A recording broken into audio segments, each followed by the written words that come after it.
सच में सरकारी नौकरी की तैयारी कर रहे हैं। दोस्तों, ये किताब सिर्फ जीके नहीं बल्कि एक खजाना है। ये वो खजाना है जिसमें हर परीक्षा के लिए बार बार पूछे जाने वाले सवाल छिपे हैं। लेकिन असली सवाल यह है कि आप से सही तरीके से रिवीजन में पढ़ रहे हैं। इस वीडियो में हम रिसेंट हिस्ट्री को ऐसे ऑडियो फॉर्म में समझेंगे। दोस्तों, इस किताब के साथ ना रटने की जरूरत पड़ेगी ना बार बार भूलने की। इससे टॉपर भी तैयारी करते हैं और वो ट्रिक्स जिनसे एक ही बार में पूरा चैप्टर क्लियर हो जाएगा। अगर सच में सिलेक्शन चाहिए तो ये वीडियो मिस मत करना। अगर वीडियो अच्छा लगे तो लाइक करके चैनल को सब्सक्राइब कर देना और बेल आइकॉन ऑन कर देना ताकि आपको भी वीडियो की नोटिफिकेशन डेली मिल सके। नमस्कार। आज हम इतिहास के एक बहुत ही महत्वपूर्ण अध्याय पर बात करने वाले हैं। हाँ, महावीर का जीवन और जैन धर्म। बिल्कुल। और ये टॉपिक सिर्फ स्कूल के लिए नहीं बल्कि यूपीएससी, स्टेट पीएससीज, एसएससी, सीडीएस मतलब कई गवर्नमेंट एग्जाम्स के लिए खूब की जरूरी है। सही कहा। हम बात कर रहे हैं 6ठी शताब्दी ईसा पूर्व की, 6th सेंचुरी बीसी। वो समय जब गंगा के मैदानों में शहर बन रहे थे, सेकेंड अर्बनाइजेशन। हाँ, और नए नए विचार भी पनप रहे थे। जो पुरानी रीतियां थीं, ब्राह्मणवादी जटिलताएं थीं, उन पर सवाल उठ रहे थे। और इसी उथल पुथल के बीच महावीर और बुद्ध जैसे महान सुधारक सामने आए। बिल्कुल। तो आज हमारा मकसद यही है कि महावीर के जीवन और जैन धर्म की जो मुख्य बातें हैं उन्हें एकदम आसान इंग्लिश में समझें, ताकि याद रखना आसान हो, मजेदार लगे और परीक्षा के लिए भी पक्का हो जाए। हाँ, तो चलिए खोल कर देखते हैं इसे। कहाँ से शुरू करें? उनके जन्म से? हाँ, वहीं से शुरू करते हैं। महावीर, जिनका असली नाम तो वर्धमान था, बचपन का नाम। अच्छा, वर्धमान। हाँ, उनका जन्म हुआ 540 बीसीई में। वैशाली के पास एक जगह है कुंदग्राम, वहां। और वो क्षत्रिय कुल से थे? बिल्कुल, क्षत्रिय। नाया या ज्ञात्रिक क्लैन कहते हैं उसे। पिता का नाम सिद्धार्थ, वो कबीले के प्रमुख थे। और माँ? माँ थी त्रिशला, जो वैशाली के उस समय के शासक थे चेतक, उनकी बहन थी। ओह, तो मतलब काफी प्रभावशाली परिवार था, राजसी पृष्ठभूमि। हाँ, बिल्कुल। उनकी शादी भी हुई यशोदा से। एक बेटी भी हुई, प्रियदर्शना, जिन्हें अनुजा भी कहते हैं शायद। हाँ, अनुजा भी कहते हैं। तो एक तरह से भरा पूरा परिवार था। लेकिन मन कहीं और था, सत्य की खोज में। सही।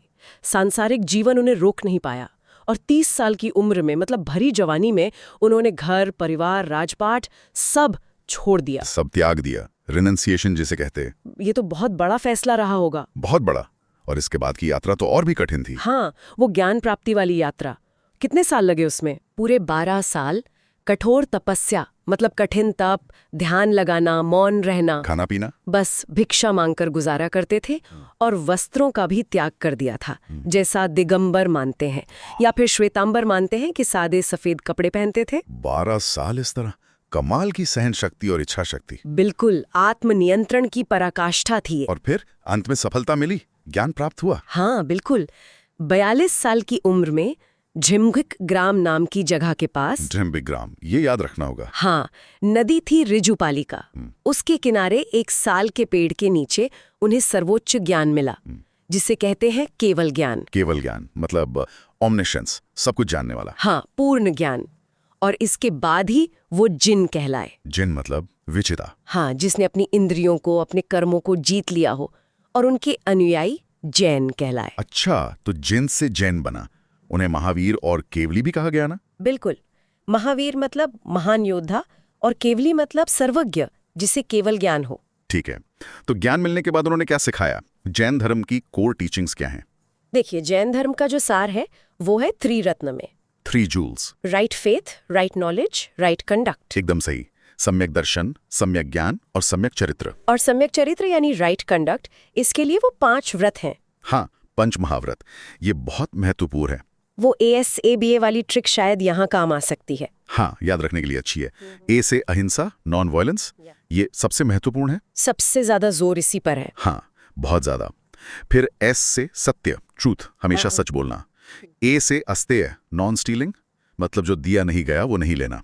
ठीक है। फिर बी से ब्रह्मचर्य, सेलिबसी, इंद्रियों पर संयम। ये वाला व्रत महावीर ने जोड़ा था। अच्छा, ये बाद में जुड़ा। और आखिरी ए, दौलत से मोह न रखना। असाबा, अहिंसा, सत्य, अस्तेय, ब्रह्मचर्य, अपरिग्रह, ये तो साधु संतों के लिए कठोर नियम होंगे। हाँ, ये महाव्रत भिक्षु भिक्षुणियों के लिए है। गृहस्थों के लिए इन्हीं के थोड़े सरल रूप हैं, जिन्हें अणुव्रत कहते हैं। अहिंसा पर इतना जोर, ये उस वक्त बाकी विचारों से अलग कैसे था? मतलब बुद्ध ने भी अहिंसा की बात की? हाँ, की। लेकिन जैन धर्म में अहिंसा का पालन शायद ज्यादा सूक्ष्म और कठोर स्तर पर माना गया है। मतलब छोटे से छोटे जीव को भी कष्ट ना पहुंचे, इसका ध्यान रखना। अच्छा, और दर्शन के स्थल पर फिलॉसफी क्या है? 2 बहुत महत्वपूर्ण सिद्धांत हैं, अनेकांतवाद और स्यादवाद। अनेकांतवाद मतलब सत्य के अनेक पहलू। बिल्कुल, जैसे वो हाथी और अंधों वाली कहानी है ना। हाँ, कोई पैर को खंभा समझता है, कोई पूंछ को रस्सी। वही, सब अपनी अपनी जगह थोड़े सही हैं, पर पूरा सच किसी एक के पास नहीं। सत्य के कई एंगल्स होते हैं, यही अनेकांतवाद है। और स्यादवाद इसी से जुड़ा है। हाँ। ये कहता है कि हमारा हर कथन सापेक्ष होता है, रिलेटिव। हमें शायद लगाकर बात करनी चाहिए, क्योंकि हम एक ही पहलू देख पाते हैं।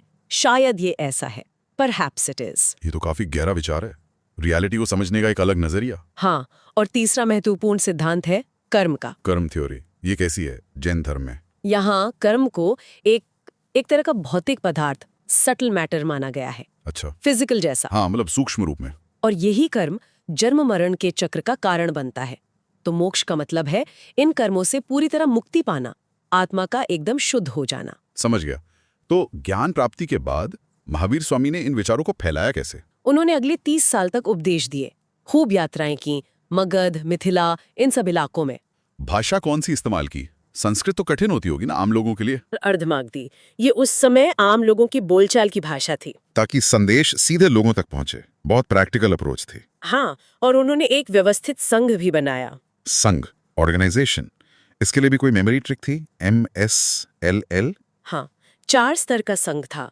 M यानी मॉन्क्स, साधु, S यानी साध्वीज, नन्स, L यानी लेमेन, श्रावक, गृहस्थ पुरुष अनुयायी, और L यानी ले विमेन, शाविका, गृहस्थ महिला अनुयायी। MSLL, मॉन्क्स, साध्वीज, लेमेन, लेव वुमेन। आसान है। उनके 11 मुख्य शिष्य थे, गणधर कहलाते थे वो। उनमें सबसे प्रमुख थे इंद्रभूति गौतम। और राजाओं का समर्थन मिला उन्हें? पेट्रोनेज? हाँ मिला। बिंबिसार, अजातशत्रु जैसे मगध के राजा, वैशाली के चेतक, इन लोगों ने समर्थन दिया। और बाद में व्यापारी वर्ग में, खासकर वैश्य समुदाय में, जैन धर्म काफी लोकप्रिय हुआ। तो एक बार उनकी लाइफ की टाइमलाइन देख लें, रिकैप के लिए। हाँ जरूर। जन्म 540 BCE, कुंडग्राम। ठीक है। घर छोड़ा 30 साल की उम्र में, यानी 510 BCE। सही। फिर केवल ज्ञान मिला 42 की उम्र में, 498 BCE, झिम्बिक ग्राम में। और उपदेश दिए अगले 30 साल। हाँ, 498 से 468 BCE तक। और फिर निर्वाण यानी मोक्ष। वो कब और कहाँ? 468 BCE में, 72 साल की उम्र में, पावापुरी में। ये बिहार में है। पावापुरी, ठीक है। तो हमने देखा कि कैसे महावीर ने एक तरह से जैन परंपरा को सिस्टमेटाइज किया, उसे एक स्पष्ट रूप दिया। हाँ, उन्होंने रीति रिवाजों से ज्यादा नैतिक आचरण पर, सेल्फ डिसिप्लिन पर जोर दिया। और अहिंसा तो केंद्र में ही थी। और प्राकृत भाषा का इस्तेमाल करके इसे आम लोगों तक पहुंचाया। बुद्ध से उनकी तुलना करें तो दोनों समकालीन थे। क्षत्रिय राजकुमार थे, वैदिक कर्मकांडों के खिलाफ थे। हाँ, काफी समानताएं थीं, लेकिन मार्ग अलग थे। बुद्ध ने मध्यम मार्ग बताया, जबकि महावीर का मार्ग ज्यादा कठोर तपस्या वाला था।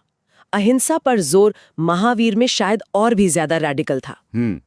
तो ये थी महावीर और जैन धर्म की कहानी, परीक्षा के नजरिए से भी और समझने के लिए भी। बिल्कुल। उन्होंने नैतिक आचरण और आत्मा अनुशासन को धर्म का आधार बनाया। यहाँ एक बात सोचने वाली है आखिर में, कि कैसे अहिंसा जैसा एक सिद्धांत जो 2500 साल पहले इतनी प्रमुखता से सिखाया गया, हाँ, वो आज भी, मतलब आज के समाज में, हमारे व्यक्तिगत जीवन में, यहाँ तक कि दुनिया की समस्याओं के संदर्भ में भी इतना ज्यादा रिलेवेंट, इतना प्रासंगिक कैसे बना हुआ है? ये वाकई एक गहरा सवाल है, और शायद इसी विचार के साथ हम आज की चर्चा को यहीं रोक सकते हैं। बिल्कुल। नमस्कार।